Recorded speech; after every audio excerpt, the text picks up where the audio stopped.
name is David and I'm the Chief Operating Officer of Feedback Earth. The company was founded in late 2020 we acquired it in June of 2021. In between then, there was a fire that damaged a lot of the equipment that you see behind me, and Len and his team were involved to adjust that claim, which was in January of 2021.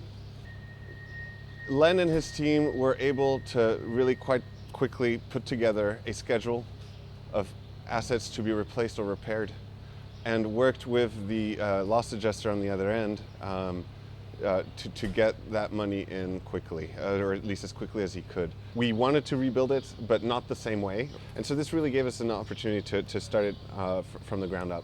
The biggest challenge by far was balancing between the different expectations. Len and his team were able to essentially get a certain amount of money down early.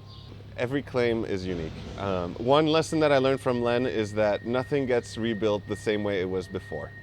And that balance is very hard to strike because you're insured for what was lost, not for what you want to rebuild.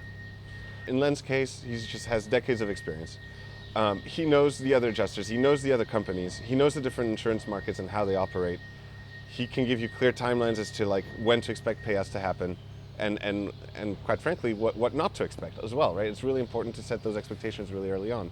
The key thing is you don't want to see the process stalled, and PLA made sure that it did not stall. Insurance claims of this nature are really complicated. I mean, you see the stuff behind me isn't exactly commonplace. A lot of it is custom made, serial number like 3 and 4. To handle that loss with the adjuster on the other side and to get them to agree to a schedule and a timeline is what was difficult, and that's where PLA helped us out. So yes, I would recommend PLA.